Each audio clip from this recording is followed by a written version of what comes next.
to our Thursday night online lesson for the new term. Most of us have had a very busy week down in Hobart on our chess camp, so I hope you've all recovered from that experience and had a good time down there.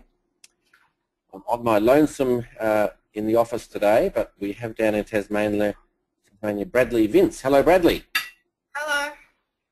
How are you today? Yeah, I'm very good, thanks. That's good. You've had a good rest up after the rigours of the chess camp? Yeah, I have. Yeah, it was pretty tiring, but good fun. Now, we normally start off by finding out a bit about you. So I've got some of your info on the screen there. So how old are you? I'm 12. And you go to St. Aloysius College or something? Aloysius in Hobart, and your rating is about 1129-ish. Yeah. Which isn't too bad. And from looking at your chart there, you've played a lot of chess over the last 4 or 5 years, which is rather good. Okay, so let's get started.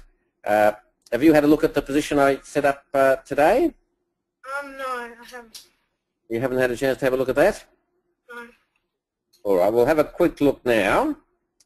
So what we do when we see a position first time is we assess the position.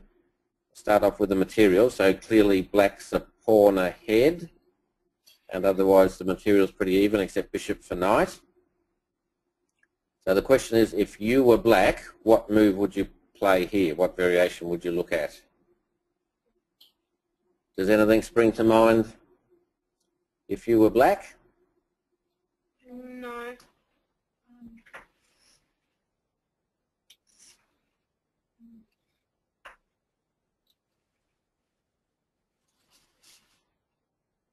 E4.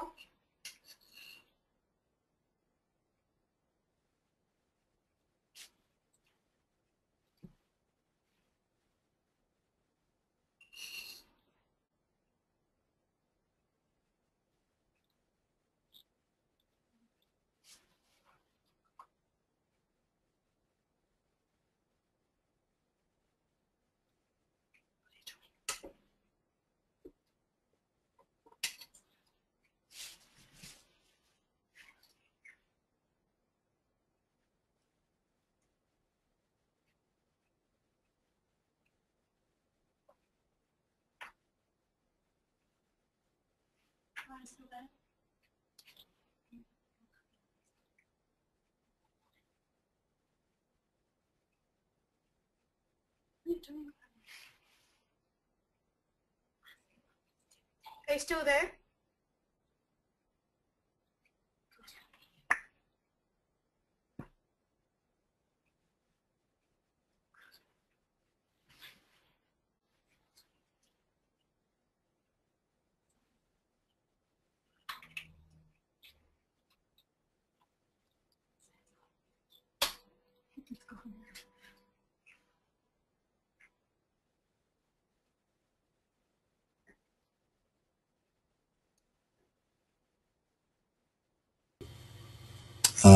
Sorry everybody, there seems to be some technical problems with Robert's laptop, so we're just trying to solve those and then we'll be back again.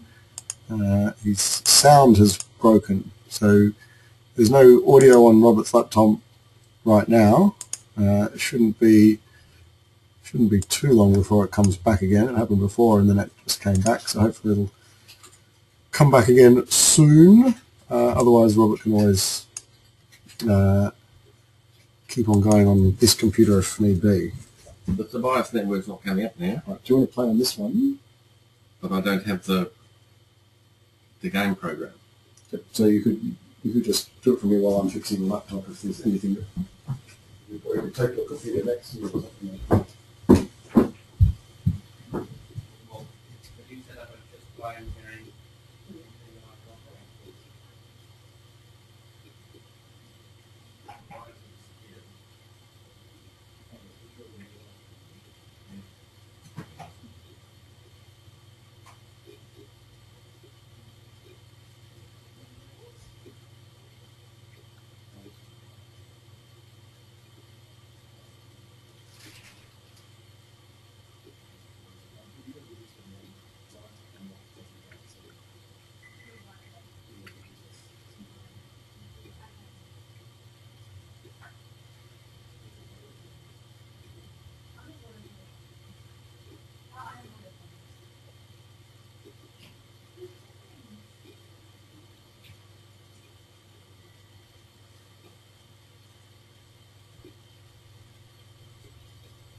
Microphone. Can you hear me now, Bradley? Yes, I can. Oh, thank heavens for that. Sorry, our Wi-Fi dropped out here and I went off here. So where did we get up to? You were having a look at the position on the screen. Yeah. Have you found any good moves for black? I was thinking E4. E4. Any other move you'd look at?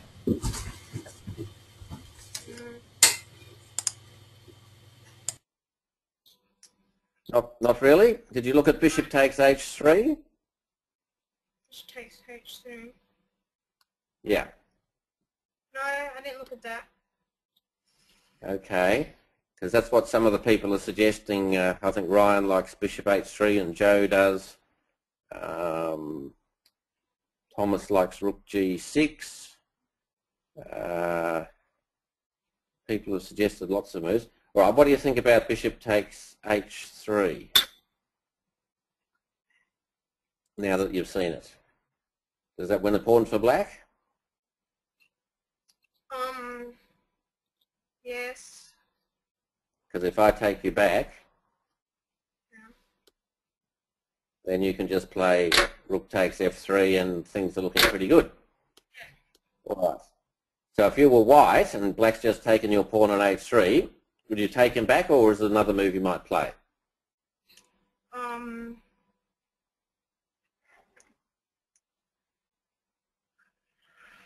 Remember to look at all checks and captures.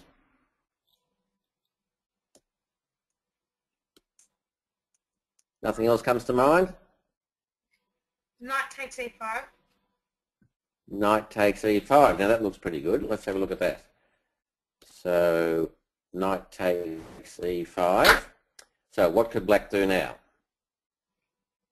Would he take the knight or do something different?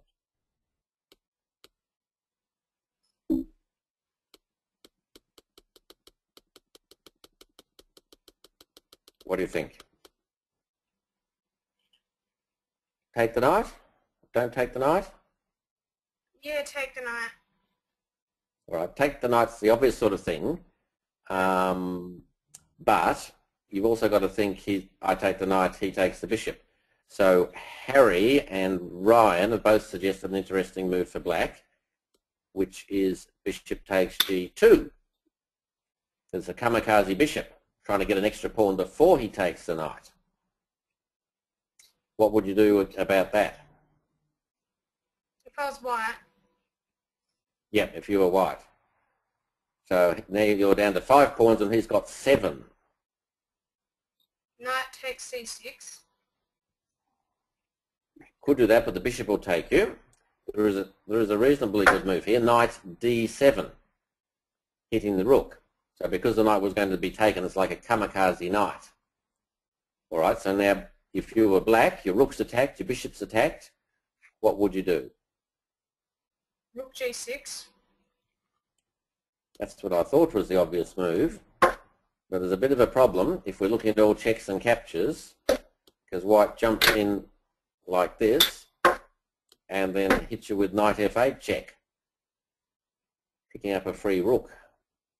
So that would be a little bit tragic. But instead, black could perhaps play rook E6. So we go takes, takes, takes, takes. White can pick up a pawn. Now black's got a pawn attack, the bishop attacked. Maybe moves his bishop. That's sort of fairly equal. So this was from one of the games in the camp on the weekend. I thought it was interesting demonstration that you should look at checks and captures, but don't just look at obvious recaptures. So he takes the pawn on H3. Don't look at just obviously taking it back. You think, what can I do? You look at sacrificing a knight then, and then he, the counter, looks at sacrificing his bishop on G2, and then you've got to find a solution to that. So when you're analysing, a lot of you guys sort of stop too early and don't analyse it sort of right to the end and try and put the thinking cap on. But for all you guys who suggested bishop takes H3 and things like that, that's not really the best move. It's a tactic and attacking and everything. Whereas if you listen to my talk at the camp, I was saying often you should just build up and play solidly. So what I do is, if I don't want to do the tactics, if I don't think that works out well for me, I'll think, what is my worst placed piece and how can I improve that, the placement of that piece? So if you were black, you're a pawn ahead. Have you got a badly placed piece here? Can you tell me which piece you'd like to improve? The rook on A8. All right, and what could you do to get that rook into the game? Put it on E8. You could put it on an E8, but even better, you could play A5. So in fact, in this position, probably the best move is to play A5, and then you can swap off pawns, get your rook into the attack as well, and you're still a nice pawn ahead. So the message from this little puzzle is don't be seduced by tactics and captures and recaptures and all that sort of stuff. Sometimes just playing positionally is the best way to go. All right, now let's just quickly load a game. You sent me 3 games from the camp, which was rather nice. Just wanted to very quickly, I'll just retrace the moves. This was against Liam. Yeah. Do you remember that game which we lost? Yeah. All right, we got to this position. Do you remember this position? You're black and you're pawn down? Yeah. Okay. All right. Can you remember you played King B8? Can you remember why you chose B8 and not, say, C8? No, I don't remember. Yeah, you might have been in time trouble or something, but this is a very basic position that all you guys should know. So you should either recognize it from your memory having seen it before, or you should analyze it because it's not too deep. But what you should play is you have an easy draw. You play King C8. The king always goes back in front of the pawn so that then you're going to end up with a stalemate like that. But you chose the wrong one, unfortunately. You went to B8, and that lets them sneak in and get a queen. So put that one in your memory bank for next time. So when you're down to king against pawn, you'll remember your king always goes back in front of the pawn, and you should end up with a draw, which is good. Okay, now let's load our main game for today, which was your game where you were white against Max Phillips. Now, Max is here today, and I've been trying to unmute him and get him to talk to me without success, so I'll have one more go if I can find him. There's Harry. Where's Max gone? Harry. No, I can't see him. Maybe he's on Harry's. Just a second. We'll see if we can talk to him. Hello, Harry or Max. Can you hear me? Can you talk back to me? Nope. Okay. Never mind. I was thinking we'd have both players in today's game, and that would be interesting, but maybe we can just ask Max some questions through the chat function or something. All right, so let's get started. You're playing white against Max, and it's a French defence. Now, do you know what to play against the French defence? Do you know much opening theory? No, I just normally play E5. All right, so we play E5, he plays C5. Okay, let's do a little poll here. I'll give you guys 4 moves to choose from, and you can vote in the poll which you would choose from. So, option 1, should white play bishop b5 check? Option 2, should he play d takes c5? Option 3, should he play knight f3? Or option 4, should he play c3? So they're the 4 moves to choose from. Bishop b5 check, pawn takes pawn, knight f3 or c3. So we'll launch the poll. So if everyone wants to have a vote.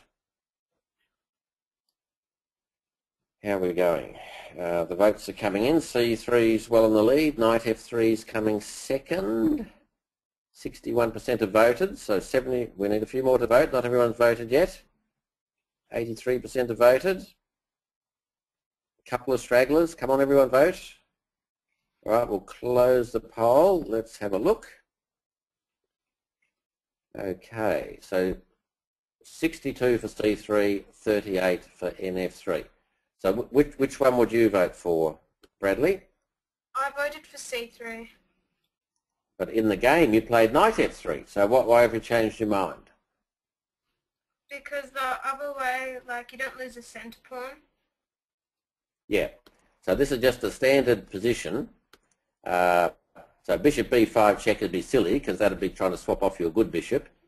Pawn takes c5 would be silly too because he recaptures with developing moves. So it's either knight f3 and c3. Now in the French, if you know your theory, you want to maintain your pawn chain. So c3 would be the correct move. You played knight f3 and he played knight c6. So he could still play c3 now, but the problem is he could have taken and you recapture with the knight and then your e-pawn's unprotected. So if he plays knight c6 and you've got an unprotected e-pawn, or you've got a swap on c6 and he recaptures with the pawn moving towards the centre and stuff. So it's good you understand the correct play now.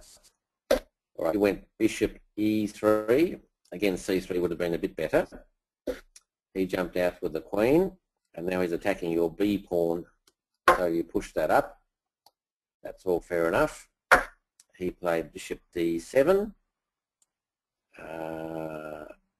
Let's see what we're doing here. You played bishop e2, so the developing move getting ready to castle, so that's all fine. And Max plays rook c8 or c takes d4 was the other possibility. Which would worry you more, rook c8 or c takes d4? C takes d4. I think c takes d4 would be better, so let's have a look. So you'd probably take with a knight, and then he could play bishop c5. So he's putting all that pressure on your d4 square, not to mention your e5 pawn. So now you'd probably have to take him, and he could rip in the swap of the bishop and get a position like this. So you've got those horrible double pawns now, and your position's a bit opened up and he's fairly solid. So that would be a problem. But fortunately for you, Max went rook c8, which is a reasonable move. Again, if it were me, I'd quickly rip in c3.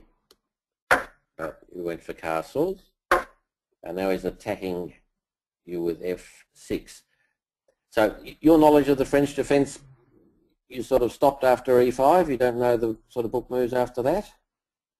No, not really. Because you played knight f3 and f3, not really? Right, well really what all you guys should be doing is work out your opening repertoire. So like you decide what openings you're going to play. So you play e4, so you know some people are going to play the French on you. So you work out what line you're going to play.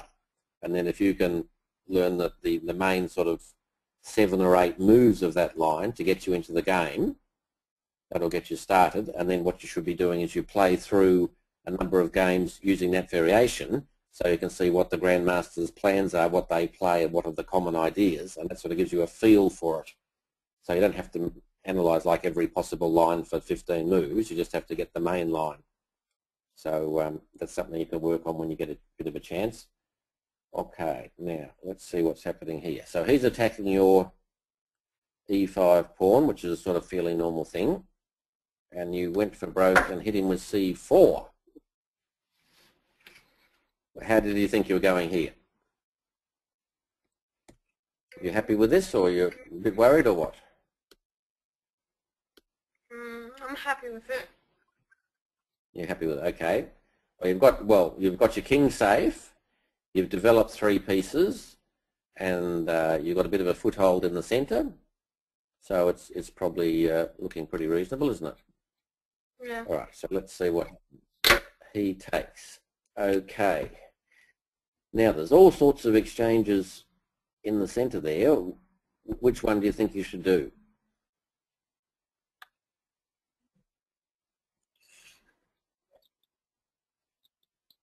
C takes d5.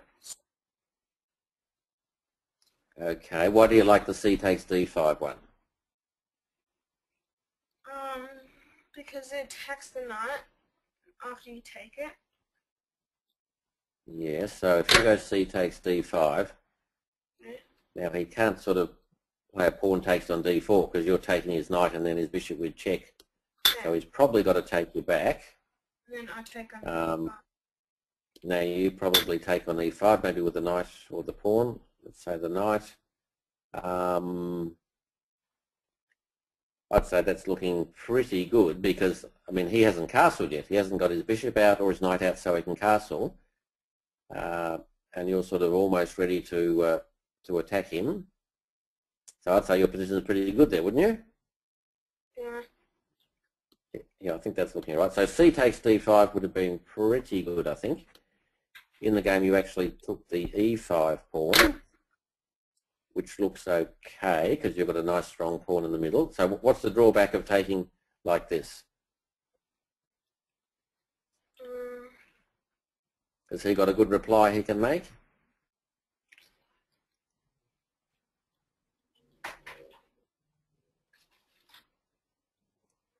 Because you've taken away the square from F6 from his knight and his bishop's a bit blocked in, so you're sort of blocking him in a bit there. Can you see a drawback with this line? Remember what he played? I think he took on C4. No, what he played was D4. Oh, yeah, push it up. Hitting the bishop, yeah. All right, so is that a problem for you? Can you tell me whether you're unhappy about that or what you think? I didn't really like that.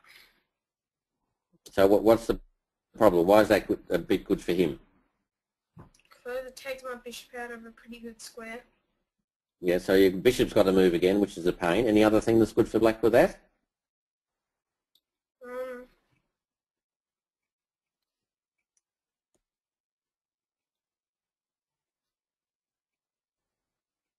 You're not sure? Right, let's see if William can help. William, are you there? Yes. How are you today, William? Well, thanks. That's good. Now, what do you think about D4 for black? What are the merits of that? I think that's a good move. Apart from the fact that it attacks the bishop, why is that a good move? Because it kind of pushes white's pieces back and gives black more of a spatial advantage. Yep, so it gains space. Any other reason why it would be good?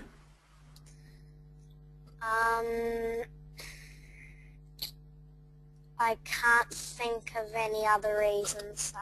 All right, thanks, William. Okay, I'm going to need someone else to help me here. We'll try Daniel. Daniel, are you there? Yes. Oh, what do you think about D4? William said that gains a bit of space. Is there anything else that's good with that pawn?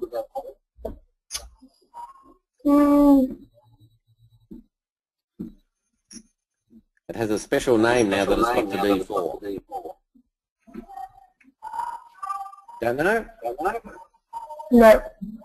Can't think of anything. Okay, all right, thanks anyway. Okay, back to Bradley. It's a supported passed pawn. See, so it hasn't got any pawns in front of it now. So like if you're an endgame, you always have to worry, is that pawn going to come through and be a queen? And it's all lovely protected by a knight and a queen and another pawn. So that pawn's going to be a bit of a thorn in your side. Can you see that, Bradley? Yeah, I can see that. Yeah. And the other problem is, apart from the fact that it's a supported passed pawn, normally you'd like to try and undermine that, so you get rid of its protection and maybe swap it off or something. So you'd be looking whether you can somehow force B4 and swap off stuff, but he's got B4 all covered.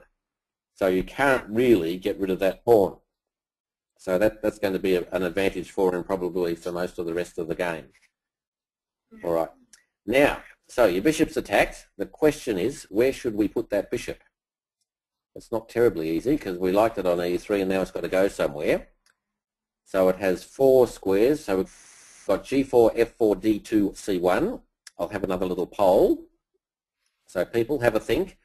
Would you move the bishop to D2, to C1, to F4, or to G5? So cast your votes now. Okay, G5's hit the lead, D2's coming second. No one likes F4, no one likes C1. There's only about 3/4 voted. Come on, still some more people to vote. Someone likes F4 now, but G5 still in the lead. 1, 2, 3, 4, 5. All right, we'll close the poll. Let's have a look. Okay, so most people like G5. Second best is D2. And I'm guessing probably one person likes F4 and no one likes C1. All right, what would you vote for, Bradley? I vote for G5. All right. Now, what I do is I try and say to myself, put my pieces on good squares, or if I have to move it, what is the best square for that piece? So explain to me why G5 is the best square for that piece. Because it's a good diagonal for it. But on any square on that diagonal, or you're talking about the D8 H4 diagonal, are you? Because anywhere on C1 to G5, it's still on the same diagonal there. Yeah. Any other reason why you like G5?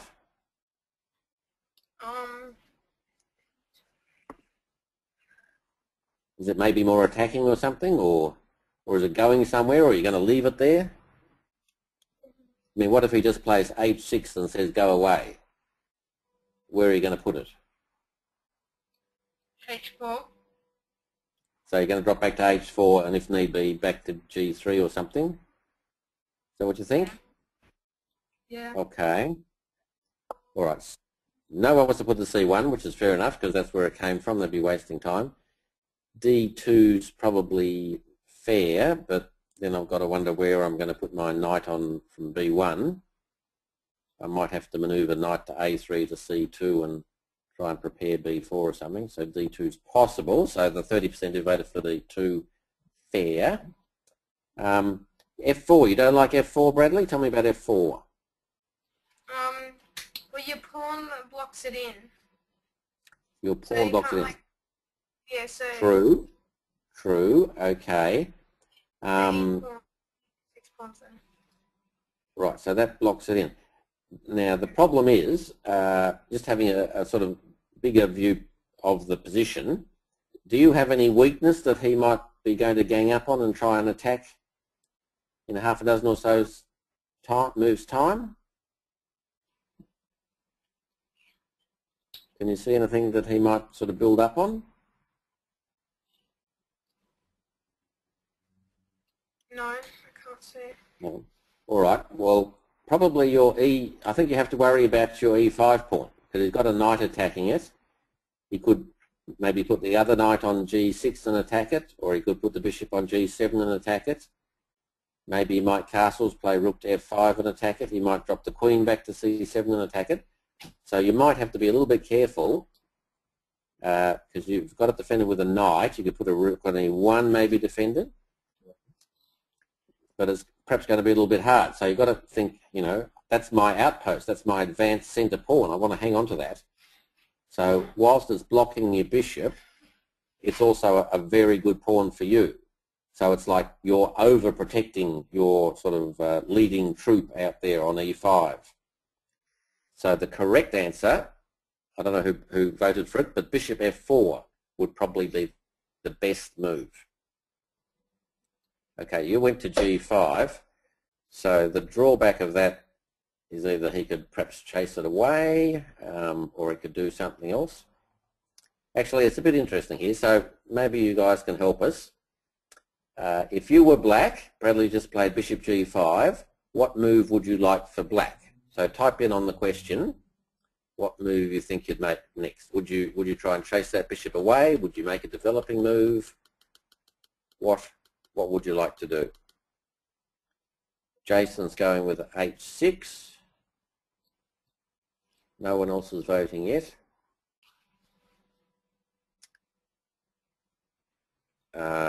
Joe's gone with bishop E7. William's gone with H6. Ryan's gone bishop E7. Evan's going knight E7. Sean bishop E7. Thomas H6. So we've got three moves we've looked at. Yavani's knight E7. Raman's going bishop E7. Right. Okay. What move would worry you most, Bradley, do you think? So people have suggested h6, bishop e7 or knight e7. Bishop e7. Bishop e7. All right. There's an interesting move that no one has suggested. We've got 25 people here today and no one suggested quite an interesting move for black. So I'll give you guys a second chance. So we also, when we're developing our pieces and working out what to do, we also have to think of the big picture, as I talked about at the camp a bit. So if white does have a weakness, maybe it's that e5 pawn. So black has to think, you know, how am I going to put pressure on that e5 pawn? So black has a really interesting radical move. We'll see who can get it first to suggest another move and put pressure on that e5 pawn. People are going queen c7, g6. Still no one's got it. We could be here all day. Okay. Well, the move that's quite interesting is knight h6. What would be the idea of that, Bradley? It's putting a knight on the side of the board. Looks a bit daggy. What's the plan, do you think? Knight f7. Yeah, so the idea is to put the knight on f7, attacking your bishop and the e-pawn, and maybe black can play g6, bishop g7, and really build up a lot of pressure on that e-pawn. And if you take the knight, he's got double pawns, but he can still just play bishop g7 castles, and he's got a lot of open play against that e-pawn. So, again, look at the big picture. It might give you an idea you wouldn't have otherwise thought of. So, but he actually in the game went bishop e7, and you chopped and he chopped. So you see what's happened here? What sort of move is he recaptured with? A developing move. A developing move, yeah. So you've like given him a free move. You've moved your bishop out and it's gone, and he's gained that extra move knight e7. So this is why bishop g5 perhaps wasn't the best one. But never mind, we shall plod on. You went bishop d3, putting the bishop on a good diagonal. I like that. And he says, I don't like your bishop, I want to swap it for the knight. So you protected your e-pawn, I like that. He went swap, swap. So now he's given you a couple of developing moves back again. So it's probably even Steven on that front. Now you went knight f4. There'll probably be a couple of other moves to look at. What do people think? Type in on the question. Are you happy with knight f5, I mean? Are you happy with knight f5, or is there another move you might look at? Type in on the question what you'd play for black here.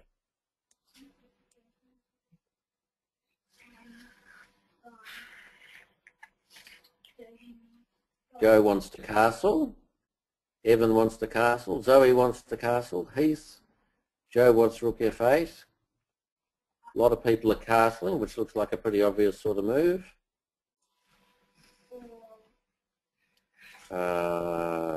Someone's gone bishop to c6. Raman's gone bishop c6. Ryan's gone knight c6.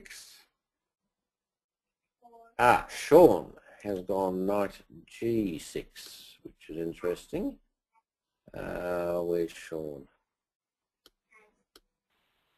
Sean, can you hear me? Talk to me. Are you there, Sean? Nope, he's not talking to me. All right.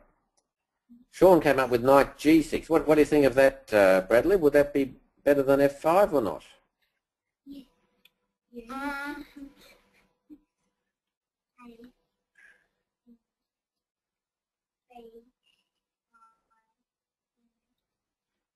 What do you think? You're more scared of f5 or more scared of g6?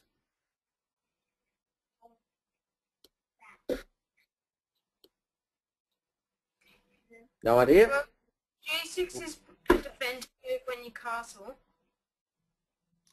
Defending h7. Yeah. But see, look on f5. See, that knight's really got nowhere to go. The pawn on f2 is all covering it. So if he went instead to g6, then he's putting pressure on your e5 pawn. The knight's looking at the f4 square, and when he castles, the rook will be on that half-open file. So I think the knight's putting you under more pressure if it's on that square. So knight f5, sort of automatic move, but maybe not quite the best one. All right, let's plot on. You develop. Where are we? He went bishop c6. That's probably not the best order. It would be better, I think, just to castle, because you know you're going to castle kingside, so you might as well get it over with. Bishop c6 leaves your e-pawn undefended. So I think you played rook to d1. See, now instead of that, you had an interesting option. Did you think about knight g5 maybe in the game? Did that occur to you at all? No, I didn't think about that in the game. Yeah, because see, now that his bishop's moved, you can annoy that e-pawn. So to defend that, he's either got to go back, and your knight might bounce into e4, or he's got to play king g7, king e7 or something to defend the e-pawn, then he's not castling. So maybe knight e5, knight g5 would have been worth a bit of a look.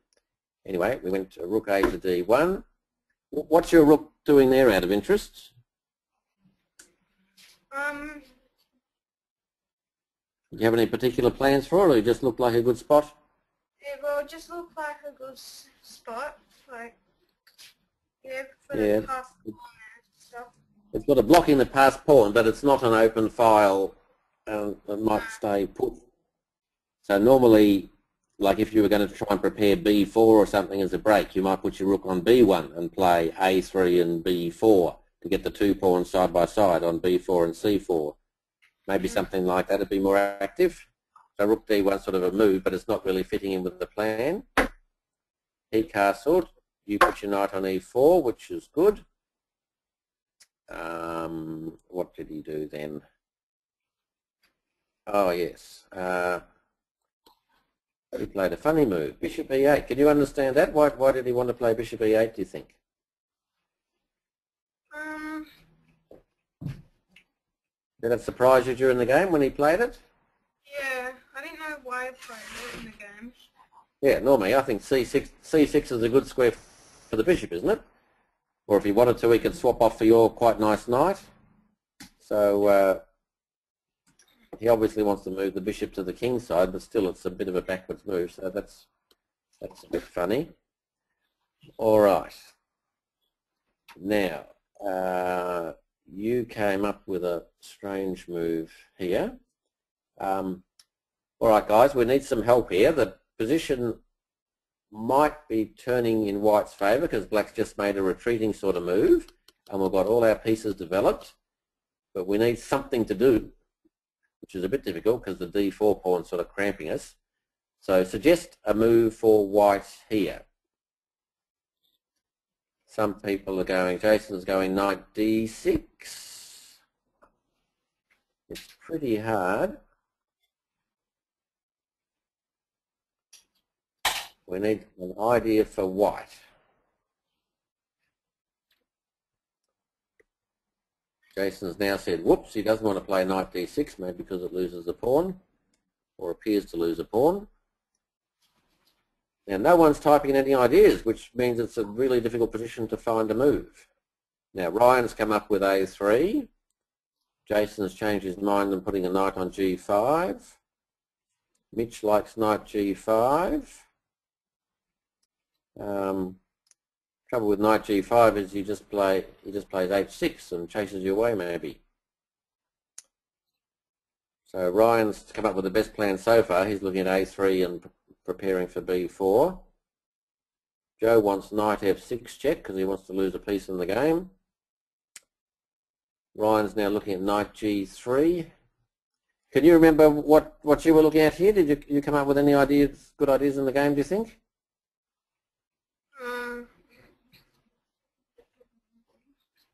You played knight d6. Were there any other moves you looked at? Knight g5. Yeah, and then he probably just chases you away h6 or something, so it's not too promising. Any other moves you looked at? No. Oh, hang on, we've got some moves coming in here. Let's see if we can talk to someone. Evan, are you there? Talk to Yeah. me. Yeah. How are you today? Good. That's good. You've suggested G4. Tell us about G4. What do you like about that? It sends the knight away. Chases the knight away. Yep. Any other ideas, or you just want to chase the knight away? Remove a defender of D6. Yes. Yep. Very good. All right. Thank you, Evan. Excellent. All right. So when I'm stuck, I try and put my pieces on better squares, or if he's got good pieces, I try to chase them away. So I would be looking at maybe G4, hitting his knight. Then when his knight goes away, we could jump into D6, hitting his rook. So let's say his rook moves. We could hit him with knight G5, threatening mate. So we'd obviously come out with a bishop. Then we rip in queen G3. And what would White's plan be now, do you think, Bradley? Where would he be attacking?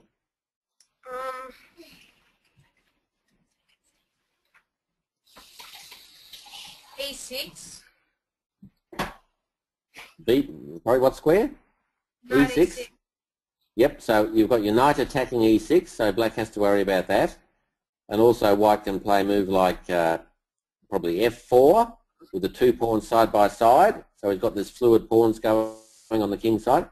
So it looks to me like white's getting a really nice attack going here. So that would have probably been your chance to play G4 and shoo his knight away. But I think you struggled, and instead you played knight D6, which seems to lose a pawn. Chops, chops. Now instead of taking, he jumped in with bishop G6. What move do you think you should play here? Queen's attacked, so where are you going to put it?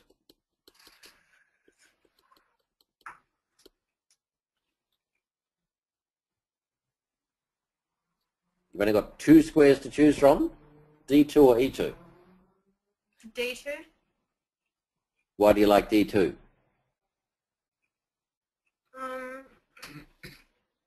Because it's got a nice diagonal going up the... Right. Are there any advantages to E2? E2, you got the file, and then you can just take, the queen can take E6. And you get your E2, and aren't you getting your pawn back? Yeah. So we go swap, swap. So now it's 6 against 6. Admittedly, he can sort of pin your knight, and it's probably a bit better for him. But at least you've got the active rook, and you've got your pawn back. So queen E2 was probably a chance you missed, because you went queen D2. So that was a little bit of a missed opportunity. He took the pawn. You jumped up with your knight on a good square. All right. All right, people. What should black play here?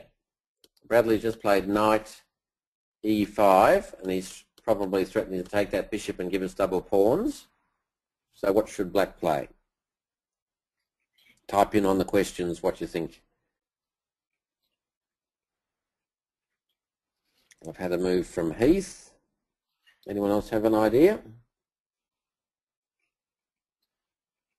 Not getting many answers. Come on. Mitch, someone wants to play D3, but the pawn might be in trouble. That's our lovely supported pass pawn. I think it's a bit early to push that. Lachlan wants to play bishop H5. Maybe white would just play F3 then. Joe wants to play rook F7, which probably lose the exchange. Benji likes bishop H5. And a few of you have gone for the right move. What would you play if you were black, do you think, Bradley? What would be a good move for black? You were threatening his bishop.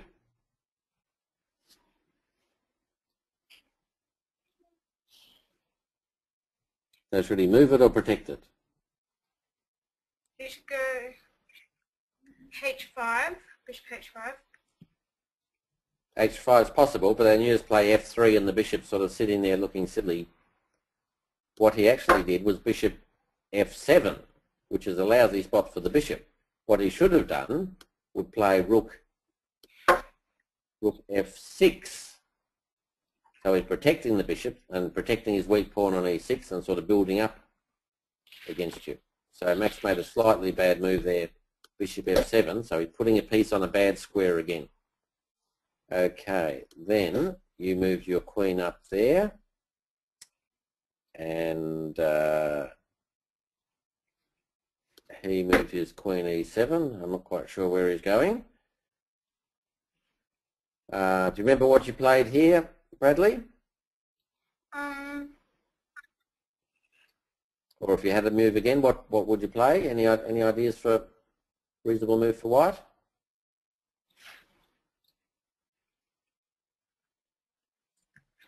You played knight f3. Can you tell me about that? Why does your knight want to go back to f3?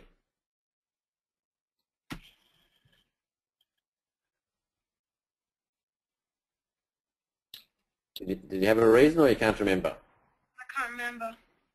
Yeah, because you've done the same as him. I've just criticised him for moving his bishop off a good square to a bad one, and your knight's on a ripper square there in the middle of the board, so you should maybe just play rook d2 or something, preparing to double rooks and just slightly strengthening your position.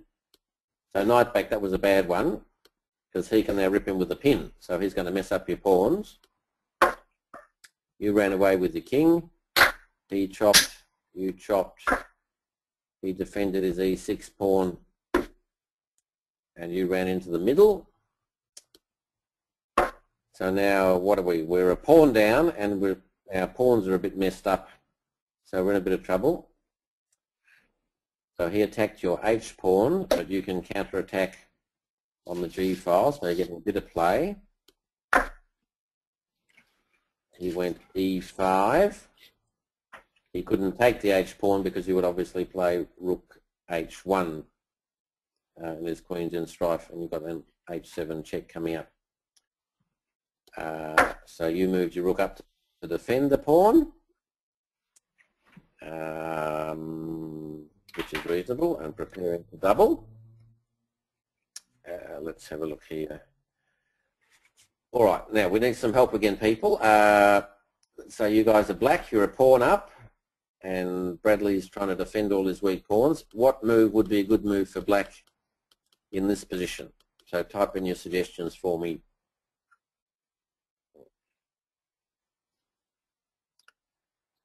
So Ryan's going C rook to f6, Lachlan's agreeing, Heath's agreeing, Jason wants queen f4, Yovani and William want rook f4, Thomas wants that, Sean wants rook cf6, Mitch wants rook e8, Rebecca's gone rook cf6, Roman's gone queen h3, he's just going to double rooks anyway, that's not too good. Joe's gone queen f4. So, Bradley, what move of those do you think would be the scariest? Any of those sort of worry you more than others? So we've got rook c to f6 or rook e8, queen f4, rook f4. What do you think?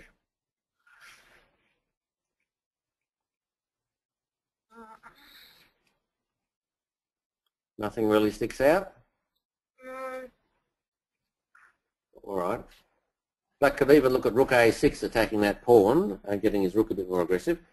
The move I really like is rook f4.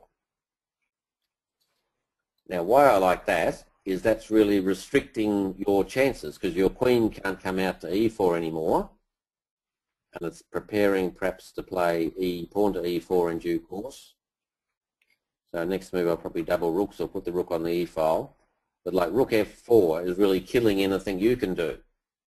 So that's one of the key things is when you have a one game, rather than sort of make it all messy and confusing and super aggressive where you might make a mistake, just try and kill the other guy's chances. So he in fact went rook to e6. So you doubled your rooks, which is good. And he pushed the pawn up. So he's defended that. Then he went queen e4. Now do you reckon he should swap or not swap? Not swap. Not swap. So if he not swaps, what's he going to do instead?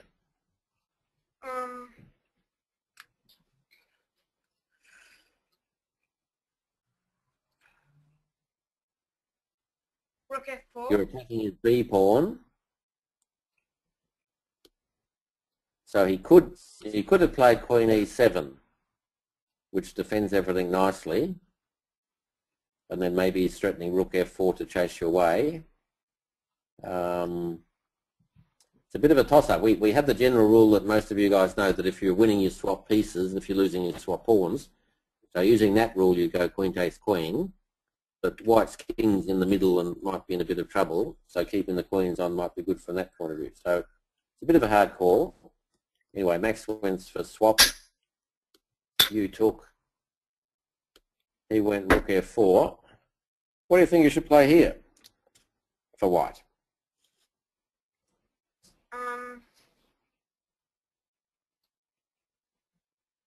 Shouldn't you just play F3? He's attacking your pawn.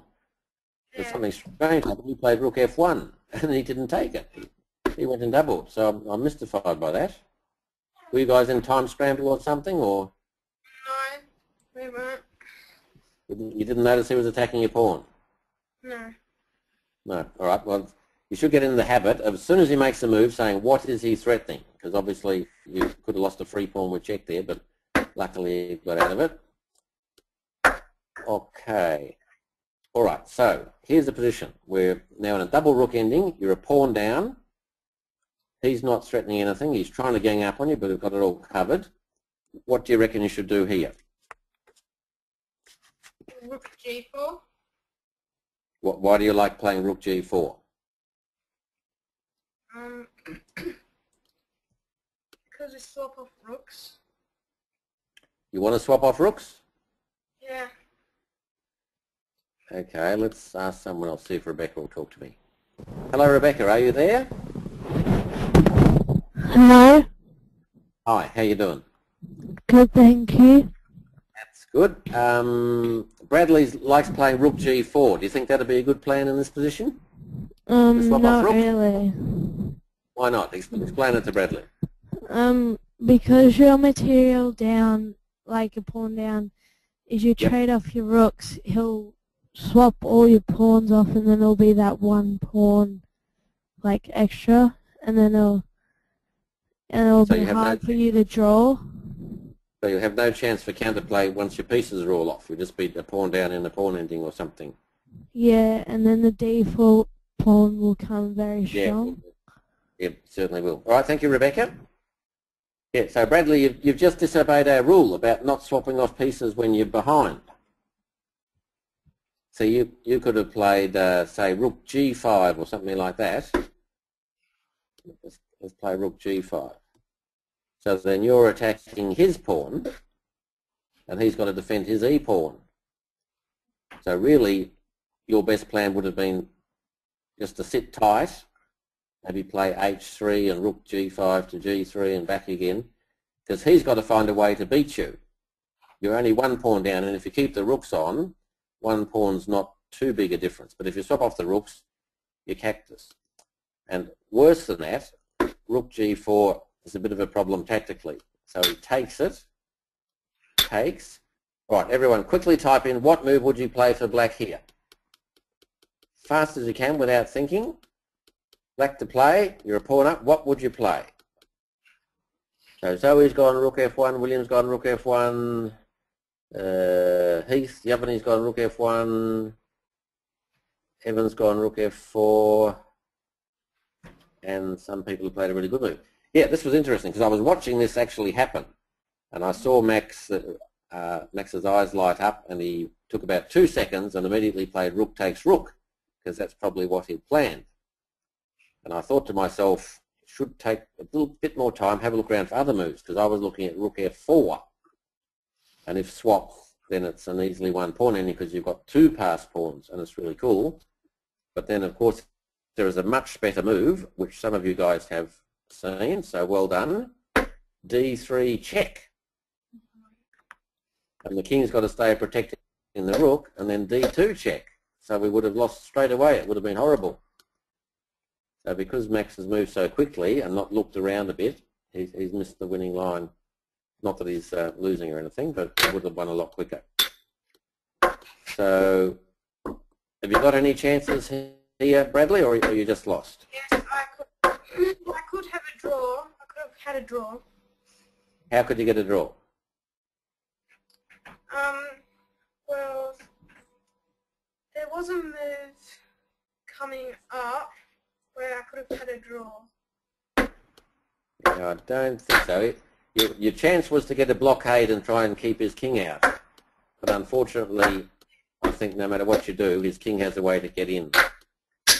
So there we go, and he obviously won with those two passed pawns in the middle. All right. So I thought that was an interesting game. So let's look back over at Bradley. So what things can we learn from that game, do you think? Anything in particular you can remember? What about the opening? You need to learn a bit of opening theory, so you know more book moves at the start. So that would be a little bit of a help. What else did we do? We played that bishop g5, whereas we perhaps should have played bishop f4, supporting our strength on e5. And we made a few tactical boo-boos. We didn't win our pawn back with the queen e2. We went queen d2. What else? And then in the ending, of course, you had the big boo-boo with rook g4, where you swapped off, where you should have kept them on. But that was a very interesting and hard-fought game. So well done to both.